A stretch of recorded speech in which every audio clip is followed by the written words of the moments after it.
సత్య జీవ మార్గం, సత్య జీవ మార్గం, ఇది సత్య జీవ మార్గం. మార్గం సత్యం జీవం, మార్గం సత్యం జీవం. సత్యజీవ మార్గం అనే ఈ కార్యక్రమానికి మీకు అందరికీ స్వాగతం. ఈ కార్యక్రమంలో దేవుని యొక్క వాక్యంని వినబోయే ముందు అమ్మ వచ్చి చిన్న ప్రార్థన చేస్తుంది. మీ అందరికీ నా హృదయపూర్వక వందనాలండి. దేవుడు మనందరితో మాట్లాడాలని చిన్న ప్రార్థన చేసుకుందాం. కళ్ళు మూసుకొని ప్రార్థనలో ఏకీభవించండి. పరిశుద్ధుడా మహాగణుడా, మీకు స్తుతులు స్తోత్రాలు స్తోత్రాలు స్తోత్రాలు నాయన. నిన్న నేడు నిరంతరం ఏకరీతిగా ఉన్న దేవా మీకు వందనాలు ప్రభా. మరి నేటి కార్యక్రమంలో నాయన మీ సేవకుని మీ సిలువ చాటును మరుగుపరచండి అయ్యా. ఈ యొక్క వాక్యం నాయన అనేక మందికి నాయన ఆలోచన ఇచ్చేదిగా నాయన జీవం కలిగినదిగా ఉన్నట్లు సహాయం చేయండి అయ్యా. అయ్యా అవును ప్రభా, నీ వాక్యం జీవం కలిగేది నాయన ప్రభా. అనేక మందికి జీవాన్ని దయచేసేది నాయన. ప్రతి ఒక్కరూ కూడా ప్రభా నీ యొక్క విశ్వాసంలో ఎదుగునట్లు సహాయం చేయమని కొద్ది ప్రార్థన యేసుక్రీస్తు వారి ఉన్నతమైన నామములో అడిగి వేడుకొనుచున్నాను తండ్రి, ఆమేన్. ప్రభువైన యేసుక్రీస్తు నామములో మీ అందరికీ మరొకసారి నా హృదయపూర్వక వందనాలు. నేటి వాక్య భాగంలో మనం ధ్యానం చేసుకోబోతున్న అంశం టర్నింగ్ పాయింట్. సో ఎవరి లైఫ్లో అయినా టర్నింగ్ పాయింట్ ఉంటుందని మనం చూస్తూ ఉంటాం. సో ఒక బ్లెస్డ్ టర్నింగ్ పాయింట్. దేవుణ్ణి విశ్వసించి దేవుని మీద ఆధారపడి దేవుణ్ణి వెంబడిస్తున్న భక్తుల జీవితాల్లో కూడా ఒక టర్నింగ్ పాయింట్ని మనం అబ్జర్వ్ చేయొచ్చు. సో అలాంటి ఆశీర్వాదకరమైన టర్నింగ్ పాయింట్ దేవుడు మన జీవితాల్లో కూడా ఇవ్వాలంటే మనం ఏం చేయాలి అనేది ఈ వాక్య భాగంలో నేర్చుకోవడానికి ప్రయత్నం చేద్దాం. మొదటిగా ఎవరు వారి జీవితాల్లో టర్నింగ్ పాయింట్ని చూశారో చూసుకుని ముందుకు కొనసాగుదాం. షడ్రక్ మెషక్ అబేద్నెగోలు. షడ్రక్ మెషక్ అబేద్నెగోలు వాళ్ళ జీవితంలో ఒకానొక రోజున టర్నింగ్ పాయింట్ని చూశారు. అక్కడ వారు ఆశీర్వదింపబడ్డారు, మునుముందుకు కొనసాగలిగారు. అలాగే ప్రియులారా, యోసేపును చూస్తే యోసేపు తన జీవితంలో కూడా ఒక టర్నింగ్ పాయింట్ని చూశాడు. దేశం కాని దేశంలో, భాష కాని భాష మధ్యలో నాన్నవారు ఎవరూ లేకపోయినా కూడా ఆ దేశానికి సడన్గా గవర్నర్ కాగలిగాడు. అలాగే దానియేలు జీవితంలో కూడా టర్నింగ్ పాయింట్ని దానియేలు చూశాడు. దావీదు జీవితంలో దావీదు టర్నింగ్ పాయింట్ చూశాడు. అలాగే చాలామంది భక్తుల జీవితాల్లో టర్నింగ్ పాయింట్స్ ఉంటాయి. మన జీవితంలో ఆశీర్వాదకరమైన ఒక టర్నింగ్ పాయింట్, ఒక దీవెనకరమైన రోజుని, ఆశీర్వాదకరమైన రోజుని చూడాలంటే మనం ఏ రీతి భక్తిని కొనసాగించాల్సిన అవసరత ఉంది, ఏ రీతిగా దేవుణ్ణి మెప్పించాల్సిన అవసరత ఉంది అనే విషయాల్ని నేర్చుకోవడానికి ప్రయత్నం చేద్దాం. చూడండి, యోసేపు దేశం కాని దేశంలో అమ్మివేయబడ్డాడు, బానిసగా చాలా పనులు చేశాడు. ఒక ఇంట్లో కొనుక్కున్నారు, ఒక ఇంట్లో పనివాడిగా చేశాడు. తర్వాత తన యథార్థతను బట్టి, తన నమ్మకత్వాన్ని బట్టి అంచులంచులుగా దీవింపబడి ఆ గృహ నిర్వాహకుడు అయ్యాడు. మరి అక్కడి నుంచి చూసినట్లయితే ఒకానొక రోజున టర్నింగ్ పాయింట్ చూశాడు. సో ఎలా మనం ఈ టర్నింగ్ పాయింట్ని చూడాలి, ఎలా మనం దీవెనకరమైన రోజుని మన జీవితంలో చూడాలి అనే విషయాలు నేర్చుకోవడానికి మరి లేఖనాలను పరిశీలన చేద్దాం. తిమోతికి రాసిన మొదటి పత్రిక 4వ అధ్యాయం 10వ వచనం. మనుషులకందరికీ రక్షకుడును మరి విశేషంగా విశ్వాసులకు రక్షకుడునైన జీవము గల దేవుని యందు మనం నిరీక్షణ ఉంచి ఉన్నాం కనుక ఎందు నిమిత్తము ప్రయాసముతో పాటుపడుచున్నాము. ప్రయాసముతో పాటుపడుచున్నాము. సో మనం ప్రయాసతో పాటుపడుతున్నాం. ఎవరు చెప్తున్నారు ఈ మాటలు? పౌలు. ఎవరితో? తిమోతితో. తిమోతితో పౌలు మాట్లాడుతూ మనము ప్రయాసపడుతున్నాం. ఎందుకు ప్రయాసపడుతున్నాం?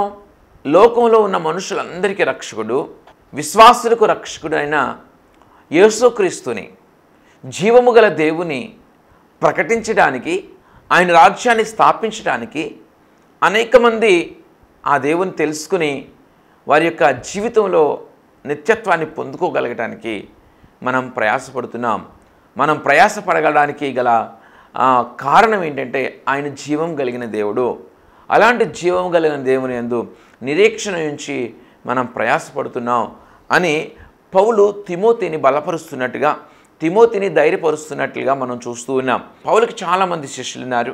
పౌలుతో కలిసి పనిచేసిన వారు చాలామంది ఉన్నారు. వారందరిలో కూడా తిమోతి ప్రియుడిగా ఉన్నాడు. సో నమ్మకస్తుడు, అలాంటి నమ్మకస్తుడు ప్రియుడు అయిన తిమోతిని బలపరుస్తూ ధైర్యపరుస్తూ ఏమంటున్నాడంటే, మనం ఎందుకు ప్రయాసపడుతున్నామో తెలుసా తిమోతి? మనం జీవము గల దేవుణ్ణి, లోకంలో ఉన్న మనుషులందరికీ రక్షకుడైన దేవుణ్ణి మనం ప్రకటిస్తున్నాం. ప్రకటించడం కొరకు ఆయన యందు నిరీక్షణ ఉంచి మనం ప్రయాసపడుతున్నాం అని చెబుతూ ఉన్నాడు. ఊరికే ప్రయాసపడతల్లా, ఎంత కష్టం. పౌలు ఎంత తగ్గించుకుని, ఎంత ఓర్చుకుని, ఎన్ని శ్రమలను భరించి, ఎంత నలిగిపోతూ దేవుని పని చేస్తున్నాడో ఆలోచన చేయండి. చాలా ప్రయాసపడుతున్నాడు.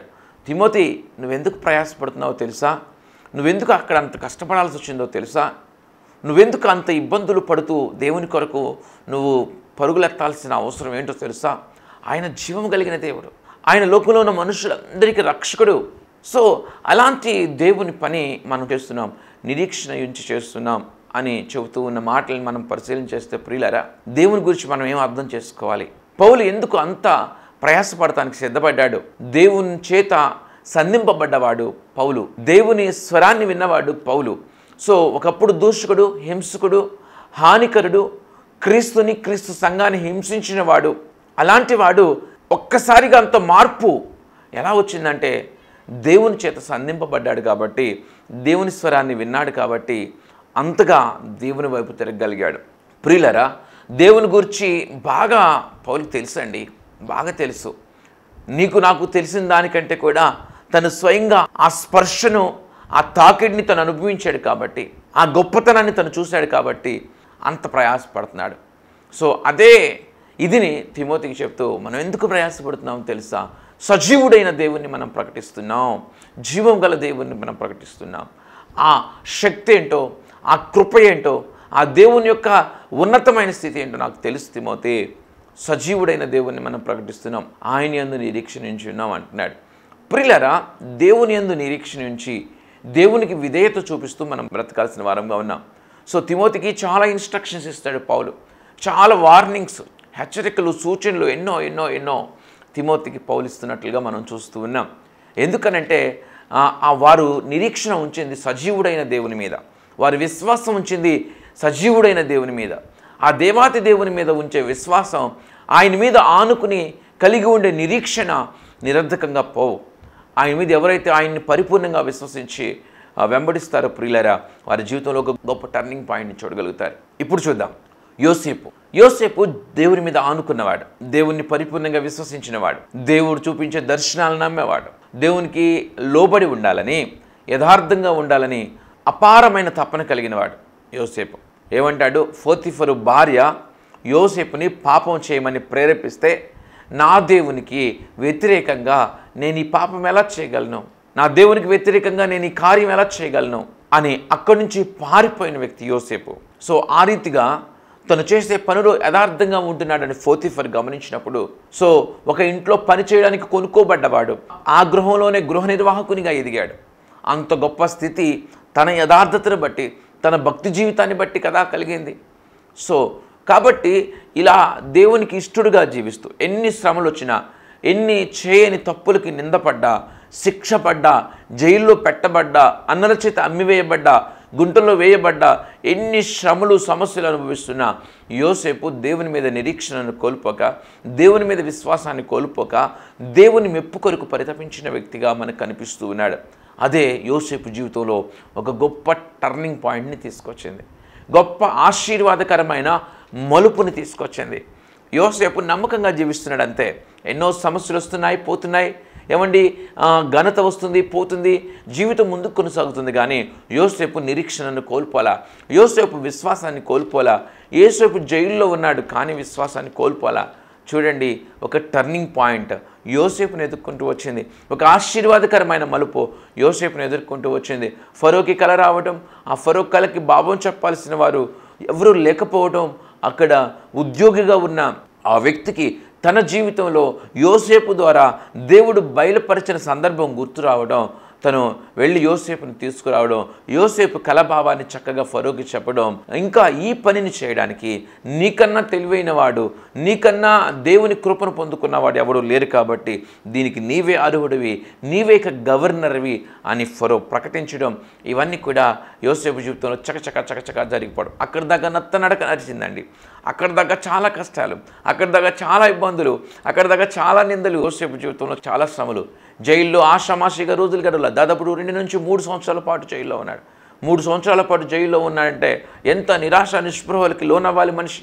చాలామంది అయితే ఎలా నిరాశ నిస్పృహలకు లోనవుతారు.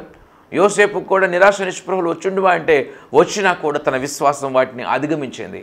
తన నిరీక్షణ ఈ యొక్క నిరాశ నిస్పృహలని, ఈ సమస్యలని, ఈ కష్టాలని అన్నిటిని అధిగమించింది. కాబట్టి యోసేపు జీవితంలో ఒక అద్భుతమైన టర్నింగ్ పాయింట్ చూడగలిగాడు. నీవు దేవుని కోసం యథార్థంగా నిలబడితే, దేవుని కోసం విశ్వాసంతో నువ్వు నిలబడితే, దేవుని కోసం పరిశుద్ధంగా నువ్వు బ్రతుకుతూ ఉంటే నీ జీవితంలో కూడా దేవుడు ఒక టర్నింగ్ పాయింట్ తీసుకొస్తాడు. దేవుడు శక్తివంతుడండి, దేవుడు నమ్మదగినవాడు. ఆయనని నిజముగా ప్రేమించు వారికి, ఏమండి, ఆయనని ప్రేమించు వారికి, ఆయన సంకల్పము చొప్పున పిలువబడిన వారికి సమస్తము సమకూడి మేలు కలుగుటకై జరుగుతాయంట. సమస్తమును సమకూడి మేలు కలుగుటకై జరుగుతాయి. దేవుని యొక్క వాక్యం అద్భుతమైంది. సో ఆయన్ని ప్రేమించే వారికి మేలు కలగటానికి అన్ని సమకూడతాయి. సో యోసేపు జీవితంలో అప్పటి వరకు సమస్యలు, శ్రమలు, ఇబ్బందులు, నిందలు, జైల్లో 3 సంవత్సరాలు ఉన్నాడు. పోతిఫర్ ఇంట్లో ఎంతకాలం పనిచేశాడు? ఆలోచన చేయండి ప్రియులారా. ఒక టర్నింగ్ పాయింట్ ఎందుకు వచ్చింది? యథార్థత ఉంది కాబట్టి. పోతిఫర్ భార్యతో పాపం చేయడానికి కమిట్ అయిపోతే ఈ టర్నింగ్ పాయింట్ వచ్చేది కాదు. చాలామంది జీవితాల్లో ఈ టర్నింగ్ పాయింట్ రాకపోవడానికి వాళ్ళు ఎక్కడో చోటన స్ట్రక్ అయిపోతున్నారు. నువ్వెక్కడో చోట స్ట్రక్ అయిపోయి ఉంటావు. స్ట్రక్ అయిపోయి పాపంలో స్ట్రక్ అయిపోయి అక్కడే అదే బెటర్ అనుకుని, అది బాగానే ఉందనుకుని భ్రమలో బ్రతుకుతూ ఉంటే అక్కడ స్ట్రక్ అయిపోయిన విధానాన్ని బట్టి టర్నింగ్ పాయింట్ చూడలేని స్థితి ఉంటుంది. షడ్రక్ మెషక్ అబేద్నెగోలతో పాటు ఎవరు ఇంకా బానిసలుగా ఇశ్రాయేలీలు ఎవరు ఐగుప్తు దేశం వెళ్ళలేదా? ఎవరు ఆ దేశం వెళ్ళలేదా? ఏమండి, వెళ్ళి ఉంటారు కదా. చాలామంది చాలా దేశాలు బానిసలుగా వెళ్తున్నారు కదా. షడ్రక్ మెషక్ అబేద్నెగోలతో పాటు మరి వెళ్ళారు కదా. అందరూ కూడా నెబుకద్నెజరు బొమ్మకి ప్రాణాలు చేత పట్టుకుని వారు నమస్కరించి వెళ్ళిపోతే షడ్రక్ మెషక్ అబేద్నెగోల ఎదుట ఆ మరణశిక్ష కనిపిస్తున్నా కూడా, ఆ అగ్నిగుండం వాళ్ళ కళ్ళెదుట కనిపిస్తున్నా కూడా, ఆ అగ్నిగుండంలో వేసేస్తారని తెలిసినా కూడా షడ్రక్ మెషక్ అబేద్నెగోలు దేవుని కోసం నిలబడ్డారు ప్రియులారా. దేవుని కోసం నిలబడిన స్థితిని బట్టి వారి జీవితంలో వారు దేవుణ్ణి మహిమపరచగలిగారు, దేవుని ఘనపరచగలిగారు. సో టర్నింగ్ పాయింట్ వారు చూశారు. ఎలాంటి టర్నింగ్ పాయింట్ వారు చూశారు?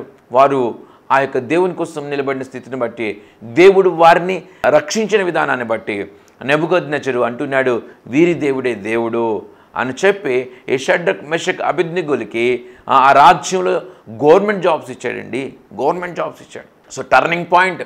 వాళ్ళతో పాటు అందరూ ప్రాణాలు చేత పట్టుకుని నమస్కారం పెట్టేసి వెళ్ళిపోయిన వాళ్ళ జీవితాలు మారలేదు, వాళ్ళ బ్రతుకులు మారలేదు. వారు అలాగే బ్రతుకుతూ ఉన్నారు. బ్రతుకు జీవుడంట బ్రతుకుతూ ఉన్నారు. కానీ షడ్రక్ మెషక్ అబేద్నెగోల జీవిత స్థితిగతులను దేవుడు మార్చగలిగాడు, హెచ్చించాడు. నన్ను గణపరచు వారిని నేను గణపరుస్తానన్న దేవుని మాటలు నమ్మదగినవి. మన యథార్థతతో దేవుని గణపరచాలి, మన జీవిత విధానంతో దేవుని గణపరచాలి, మన పరిశుద్ధతతో దేవుని గణపరచాలి, మన ఓర్పు సహనాలతో దేవుని గణపరచాలి, చక్కటి నెమ్మదికరమైన స్థితితో గణపరచాలి. ఈ రీతిగా నీ జీవితం ఉండాల్సిన అవసరం ఉంది. అప్పుడు దేవుడు నీ చేత గణపరచబడతాడు, తత్ఫలితంగా నువ్వు గణపరచబడతావు. ఆ టర్నింగ్ పాయింట్ని మన లైఫ్లో చూడగలుగుతాం. చాలా విషయాలను బట్టి జాగ్రత్తగా ఉండాలి ప్రియులారా. దేవుని నమ్ముకున్నామండి, వెళ్తున్నామా అంటే చర్చికి వెళ్తున్నామండి అంటూ ఉంటే బ్రతుకులు మారవు. జీవితాల్లో కూడా ఆ దేవుని కృపను పొందుకోలేక ప్రియులారా, దేవుని సన్నిధిని అనుభవించలేక నులివెచ్చని జీవితాలు జీవించేసేవారు కోకొల్లలుగా ఈ లోకంలో ఉన్నారు. వారిలో ఒకరిగా మనం ఉండకూడదు. మనం ప్రత్యేకింపబడిన వారంగా ఉండాల్సిన అవసరం ఉంది. దేవుని శక్తిని ఆశ్రయించే వారంగా ఉండాలి. ఖచ్చితంగా దేవుని సన్నిధిని అనుభవించే వారంగా ఉండాలి. దేవుడికి కావలసిన గుణగణాలన్నీ, ఆ సుగుణాలన్నీ మనలో ఉండాలి. ఎంత గొప్పగా జీవిస్తే నువ్వు అంతగా దేవుడు సంతోషిస్తాడు. నీకు ఒక తపన ఉండాలి, నన్ను బట్టి నా దేవుడు సంతోషించాలి, నన్ను బట్టి నా దేవుడు నన్ను మెచ్చుకోవాలి, నా జీవిత విధానం దేవుడికి బాగా నచ్చాలి అని మనకు ఒక తపన, ఆశ ఉండాలి. ఆయన ఆకాశమందు ఆశీనుడై క్షణక్షణం మనల్ని పరిశీలనగా చూస్తూ ఉన్నాడు. మనల్ని తప్పుగా ఎంచాలంటే ఆయన చాలా ఎంచగలడు, కానీ ఆయన మనం మెచ్చుకునేటట్టుగా మనం జీవించాలి. జీవగ్రంథము మరొక గ్రంథము ఉందని అక్కడ ఉంది. జీవగ్రంథంలో దేవుని నమ్ముకుని విశ్వసించి రక్షింపబడిన వారి పేర్లు రాయబడతాయి. అలాగే వేరొక గ్రంథంలో మన జీవితంలో మనం చేస్తున్న క్షణం రాయబడుతుంది. కాబట్టి మన జీవితం ఎలాగుండాలి, జీవిత విధానం ఎలాగుండాలి, ఎంత ప్రేమ కలిగి ఉండాలి, ఎలాంటి ప్రవర్తన కలిగి ఉండాలి, ఎలాంటి పవిత్రత కలిగి ఉండాలి, ఏమండి, ఎలాంటి ఓర్పు కలిగి ఉండాలి, ఎలాంటి విశ్వాసం కలిగి ఉండాలి, ఎంత ప్రాముఖ్యమో ఆలోచన చేయండి. ఏదో గాలొస్తే ఎగిరిపోయేవారంగా, పడిపోయేవారంగా మనం ఉండకూడదండి. తిమోతితో చెప్తే ఇంకేం చెప్తున్నాడు చూడండి ప్రియులారా. ఇంకేం చెప్తున్నాడు? నీ యవ్వనమును బట్టి నిన్ను తృణీకరింపనీయకుమంటున్నాడు. 11వ వచనం, ఈ సంగతుల నాజ్ఞాపించి బోధించుము, నీ యవ్వనమును బట్టి ఎవడును నిన్ను తృణీకరింపనీయకుము. సో తిమోతి యంగ్ మ్యాన్, చాలా యంగ్. సో తిమోతి చాలా ప్రియమైన శిష్యుడు. తను పరిచర్య కొరకు సమర్పించుకుని ఆ ప్రాంతంలో పరిచర్య చేయడానికి వెళ్ళిన తిమోతి యంగ్ మ్యాన్ కాబట్టి నీ యవ్వనమును బట్టి ఎవడును నిన్ను తృణీకరింపనీయకము. ఈరోజు చాలామంది యవ్వనస్తులు దేవుని కోసం కావాలండి. కోత ఎంతో విస్తారంగా ఉంది. దేవుని పని చేసేవారు చాలామంది యవ్వనస్తులు కావాలి. దేవుని కోసం తాపత్రయపడేవారు, దేవుని కోసం పరిచర్య చేసేవారు, దేవుని కోసం సువార్త ప్రకటించేవారు, దేవుని కోసం చాలా చాలా కుటుంబాలు ఐక్యతను కాపాడాలని తాపత్రయపడేవారు, దేవుని మెప్పును కోరుకునేవారు చాలామంది యవ్వనస్తులు కావాలి. యవ్వనస్తురాలుగా లేకపోతే దేవుని విశ్వాసిగా నువ్వు కొనసాగుతూ ఉన్నా, నువ్వు విశ్వాసివి అని ఒక స్టాంప్ వేయించుకున్నా కూడా నువ్వెంత జాగ్రత్త కలిగి బ్రతకాలో తెలుసా? క్రైస్తవుడివి అని ఒక ముద్ర నీకు పడిన తర్వాత నువ్వెంత జాగ్రత్త కలిగి బ్రతకాలో తెలుసా? నీ యవ్వనమును బట్టి ఎవడును నిన్ను తృణీకరింపనీయకు. యవ్వనస్తుడు దేవుని పరిచర్య చేయడానికి సమర్పించుకుని దేవుని సేవ చేయడానికి సువార్త ప్రకటించడానికి ఆ ప్రాంతాలకు వెళ్ళినప్పుడు యవ్వనస్తుల్ని చేర్చుకోవడానికి చాలామంది భయపడుతూ ఉంటారు. ఎందుకంటే వారి స్థితి ఆ రీతిగా ఉంటుంది, వారి పరిస్థితి అలా ఉంటుంది. కాబట్టే నీ యవ్వనమును బట్టి ఎవరిను నిన్ను తృణీకరింపనీయకమని పౌలు తిమోతికి హెచ్చరిస్తున్నాడు. ప్రియులరా, యవ్వనస్తులను కాదు, ఎవరమైనా కూడా సో మనల్ని బట్టి దేవుని తృణీకరించేటట్లుగా కానీ, మనల్ని బట్టి దేవుని నామాన్ని దూషించేదిగా కానీ, మనల్ని బట్టి దేవుని దగ్గరికి రావడానికి మన జీవితాలు వ్యతిరేకంగా ఉండేటట్టుగా కానీ మనం ఎట్టి పరిస్థితుల్లో ఉండకూడదు. ప్రతి విషయంలో దేవునికి మహిమ తెచ్చేవారంగా, దేవునికి ఘనత తెచ్చేవారంగా మనకు ఉంటే మన లైఫ్లో టర్నింగ్ పాయింట్ వస్తుంది. సో ఖచ్చితంగా చాలామంది వారి ఇష్టానుసారంగా జీవిస్తూ ఉంటారు. దేవుని మందిరాలకు వెళ్ళి వస్తూ ఉంటారు, వారు చేయాలనుకున్నది చేస్తూ ఉంటారు, వారు మాట్లాడాలనుకున్నది మాట్లాడుతూ ఉంటారు. వారి ప్రవర్తన బాగోదు, వారికి పవిత్రత ఉండదు, వారి మాట అంటే లెక్క ఉండదు. చూడండి, నీ యవ్వనమును బట్టి నేను తృణీకరింపనీయకము. ఇంకా విశ్వాసముతోను ఏంటండి, నీ యవ్వనమును బట్టి ఎవరిని నిన్ను తృణీకరింపనీయకం కానీ మాటలోను, ప్రవర్తనలోను, ప్రేమలోను, విశ్వాసములోను, పవిత్రతలోను విశ్వాసులకు మాదిరిగా ఉండుము. విశ్వాసులకు నువ్వు మాదిరిగా ఉండు, విశ్వాసులకు నువ్వు రోల్ మోడల్గా ఉండు, ఒక ఉదాహరణగా, ఒక ఎగ్జాంపుల్గా నువ్వు ఉండు. నిన్ను చూస్తే వాళ్ళు ఇన్స్పైర్ అవ్వాలి. ఇలా ఉండాలి దేవునికి ఇష్టలంటే, దేవుని విశ్వసించిన వారంటే ఇలాగ ఉండాలి, క్రైస్తవుడంటే ఇలాగ ఉండాలి, క్రైస్తవురాలంటే ఇలాగ ఉండాలి. ఒక మాదిరిగా నువ్వు ఉండు. ఓ తిమోతి, విశ్వాసులకు నువ్వు ఒక మాదిరిగా ఉండు. మనం అందరం కూడా మాదిరిగా ఉండాలి. దేవుని బిడ్డలంటే ఇలా ఉండాలి అని ఒక మాదిరిగా ఉండాలి. దేవుడు మెచ్చుకునే వారంగా మనం ఉండాలి. సో నీ యవ్వనమును బట్టి ఎవరిని నిన్ను తృణీకరింపు. నీ మాటలు నువ్వు తప్పిపోవద్దు, నీ ప్రవర్తనలు నువ్వు తప్పిపోవద్దు. ప్రవర్తనలో చాలామంది ప్రవర్తనలు తప్పిపోతూ ఉంటారు, పవిత్రతలు తప్పిపోతూ ఉంటారు, మాటలు తప్పిపోతూ ఉంటారు, విశ్వాసంలో పడిపోతూ ఉంటారు. సో ఎప్పుడు నీ పట్ల ఒక ప్రణాళిక ఉంది దేవునికి. నిన్ను గొప్ప చేయాలని ఒక ఆశ ఉంది. నువ్వు గొప్పవాడిగా నేను చేయాలని దేవుడు ఆశపడుతున్నాడు. నీ పరిశుద్ధతను ఆయన ఒక మంచి ప్రణాళికలో నిన్ను నడిపించి నిత్యత్వానికి నిన్ను నడిపించాలని, పరలోక భాగ్యాన్ని నీకు ఇవ్వాలని దేవుడు ఆశతో ఉన్నాడు.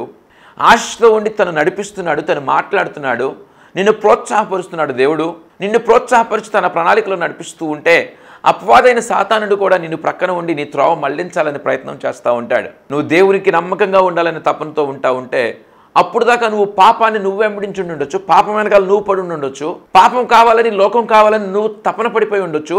నువ్వు దేవుని గొప్పతనాన్ని తెలుసుకుని, దేవుని యొక్క కృపను తెలుసుకుని, దేవునికి నమ్మకంగా ఉండాలని ఒక తీర్మానంతో నువ్వు ముందుకు కొనసాగే ఆవేళ దేవుణ్ణి ఇష్టపడి, దేవుణ్ణి తెలుసుకుని, దేవుణ్ణి వెంబడించాలని తీర్మానం తీసుకుని, పాపానికి దూరంగా ఉండాలని తీర్మానం తీసుకుని నడిచే ఆ సమయం నుంచి అపవాది అయిన సాతాను నిన్ను ప్రలోభ పెడుతూ ఎప్పుడు మృంగుదునా అని వాడు పక్కనే పొంచి ఉండి లేనిపోని భ్రమలు, లేనిపోని ఆశలు, ఆలోచనలు, ఆకర్షణలు నీలో ఉంచడానికి, నీలో చొప్పించడానికి, దేవుని ప్రణాళిక నుంచి నిన్ను బయటికి లాగటానికి, దేవుని మార్గంలో నుంచి నిన్ను బయటికి లాగడానికి, ఆ ప్రణాళికలో నుంచి, ఆ మార్గంలో నుంచి నిన్ను బయటికి లాగేస్తే తప్పిపోతావు.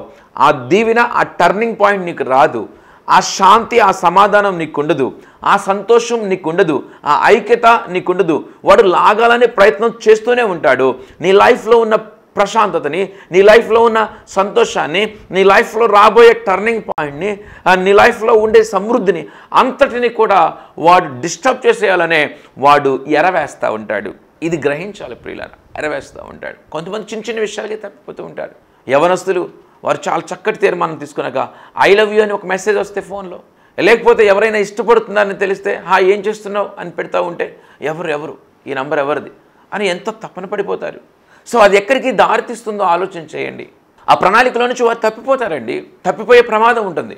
ఎందుకంటే మనం అలర్ట్గా ఉండాలి, మెలకుగా ఉండాలి.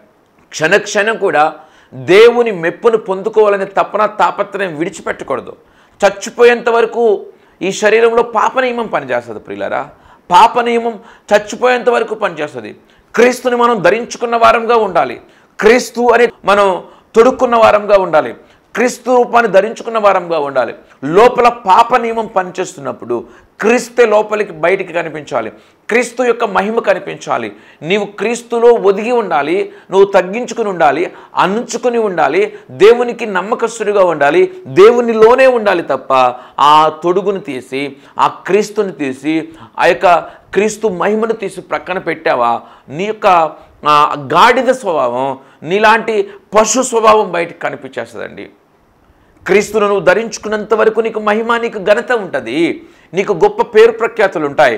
ఒక క్షణము, ఒక రోజు, ఒక గంట నీవు క్రీస్తును తీసి ప్రక్కన పెట్టి నీ పాప నియమం పనిచేసేటట్టుగా చేసావా అంటే నువ్వు జీవితం అల్లకల్లోలం అయిపోతుంది ప్రియులారా. ఆ గాడిదకి ఉన్న విలువంతా పోయింది దేవుని ప్రక్కన పెట్టినాక. చూడండి, దేవుని ధరించుకుని వెళ్ళినప్పుడు, యేసు ప్రభువును ఎక్కించుకుని యేసు ప్రభువును ధరించుకున్నప్పుడు గాడిదకి చీరలు పరిచారు, వస్త్రాలు పరిచారు, మరి రెమ్మలు వేశారు, ఎన్నో గొప్పగా చూసుకున్నారు. గాడిద ఏమనుకున్నదంటే, ఇదంతా నా గొప్పతనం అనుకుని ఉంటుంది, ఇదంతా నా గొప్పతనం, నన్నెంత ఇంత గౌరవిస్తున్నారు. క్రీస్తు దిగిన తర్వాత గాడిద తిరిగి వెళ్తూ ఉంటే ఎవరన్నా చీరలు పరిచుంటారా? ఇంకా పరవరుగా. క్రీస్తుని కలిగి ఉన్నంత వరకే మనకి ఘనత, క్రీస్తుని కలిగి ఉన్నంత వరకే విలువ, క్రీస్తుని కలిగి ఉన్నంత వరకే మనకి ఏదైనా. సో కాబట్టి ప్రియులారా, క్రీస్తుని కలిగి ఉంటే ఆ శాంతి, నెమ్మది, ఆశీర్వాదాన్ని, ఆ టర్నింగ్ పాయింట్ మనం చూడగలుగుతాం. ఆ సాతానుడు ప్రక్కనే ఉంటాడు. ఆ ఇది నుంచి నిన్ను తప్పించాలని, లాగాలని ప్రయత్నం చేస్తూ ఉంటాడు. ఆ ప్రణాళికలో నుంచి నిన్ను లాగేయాలని ప్రయత్నం చేస్తూ ఉంటాడు. సో ఏ మాత్రం ఏమరపాటుతో ఉన్నా కూడా దేవుని ప్రణాళికలోంచి నువ్వు బయటకు వచ్చేస్తావు, దేవుని చిత్తంలోంచి నువ్వు బయటకు వచ్చేస్తావు. దేవుడు నేను చూసి దుఃఖించాల్సిన పరిస్థితి, నేను చూసి బాధపడాల్సిన పరిస్థితి, వేదన పడాల్సిన పరిస్థితిని తీసుకురా మాకు ప్రియమైన దేవుని బిడ్డ. నీ జీవితంలో టర్నింగ్ పాయింట్ ఇవ్వాలంటే ప్రేమలో, ప్రవర్తనలో, పరిశుద్ధతలో, మాటలో, మాట అంటే మాటగా ఉండాలి. అక్కడొక మాట, ఇక్కడొక మాట, కోపం వచ్చి ఒక మాట, ఇష్టం వచ్చినట్టుగా ఒక మాట, అలా ఉండకూడదండి. ఫ్రస్ట్రేషన్ రాకూడదు. కొంతమంది ఓర్పు కోల్పోతారు, సహనాన్ని కోల్పోతారు, ఫ్రస్ట్రేషన్ వచ్చేస్తుంది. లోపల ఎన్నెన్నో ఒక్కోసారి సమస్యలు అన్నీ మన నెత్తి మీదకి వస్తున్నప్పుడు, లేకపోతే ఒకరు అదే రీతిగా మనల్ని ఇబ్బంది పెడుతున్నప్పుడు, సమస్యలన్నీ ముఖముడిగా మన మీద దాడి చేస్తున్నప్పుడు అగ్నిపర్వతం పేలినట్టుగా పేలిపోతూ ఉంటారు. యోబుకి ఎన్ని సమస్యలు వచ్చినా ఎక్కడ నెమ్మదిని కోల్పోలా, దేవుడిచ్చాడు, దేవుడు తీసుకున్నాడు అన్న ఎదిరి ఎంత విశ్వాసంతో స్థిరుడిగా ఉన్నాడు. ఫ్రస్ట్రేషన్ రాకూడదు, అగ్నిపర్వతం పేలినట్టు పేలకూడదు. చాలా ఓర్పుతో, సహనంతో మనం ఉన్నప్పుడు ప్రియులరా దేవుని ప్రణాళికలో మనం ఉండగలుగుతాం, దేవుని చిత్తాన్ని నెరవేర్చగలుగుతాం. దేవుడిచ్చే ఆ గొప్ప టర్నింగ్ పాయింట్ యోసేపు జీవితంలో చూసిన టర్నింగ్ పాయింట్, ఏమంటే దానియేలు జీవితంలో చూసిన టర్నింగ్ పాయింట్, షడ్రక్ మెషక్ అబేద్నెగోల జీవితంలో చూసిన టర్నింగ్ పాయింట్, దావీదు జీవితంలో చూసిన టర్నింగ్ పాయింట్ మన జీవితంలో కూడా మనం చూడగలుగుతాం. అలాంటి గొప్ప కృప, అలాంటి భక్తి జీవితం, అలాంటి టర్నింగ్ పాయింట్ దేవుడు మనందరికీ అనుగ్రహించును గాక. ఆమేన్. ప్రార్థన చేసుకుందాం. మహాగణుడు, పరిశుద్ధుడైన మా ప్రభువా, మీకు స్తుతులు స్తోత్రములు చెల్లిస్తూ ఉన్నాం. ఎదుగు నాయన, మా జీవితాల్లో మేము మీకు నమ్మకస్తులుగా జీవించడానికి, మీరు మెచ్చుకునేలాగా జీవించడానికి, బలానా మంచి దాసుడా అనేటట్టు జీవించడానికి, బలానా మంచి దాసురాలా అనేటట్టు జీవించడానికి మాకు సహాయం దయచేయండి. మేమేం మాట్లాడుతున్నామో, మేమేం చేస్తున్నామో, మా అలవాట్లు ఎలా ఉన్నాయో ఇవేమి కూడా లక్ష్యం చేయక ఏదో నిర్లక్ష్య ధోరణిలో భక్తులంగా చలామణి అయ్యేవారంగా కాక క్షణక్షణం పరిశీలన చేసుకుంటూ మీకు నమ్మకస్తులంగా మేము జీవిస్తూ అయా మా ఓర్పుని, సహనాన్ని, మా ప్రేమను, విశ్వాసాన్ని, అయా ప్రవర్తనను, పవిత్రతను కాపాడుకుంటూ మీ మెప్పు పొందుటకై క్షణక్షణం తప్పిస్తూ ఇదిగో మీ సింహాసనం ఎదుట నిలబడినప్పుడు మీ చేత మెప్పు పొందాలనే తపనతోనూ తాపత్రయంతోనూ ముందుకు కొనసాగడానికి సహాయం దయచేయండి.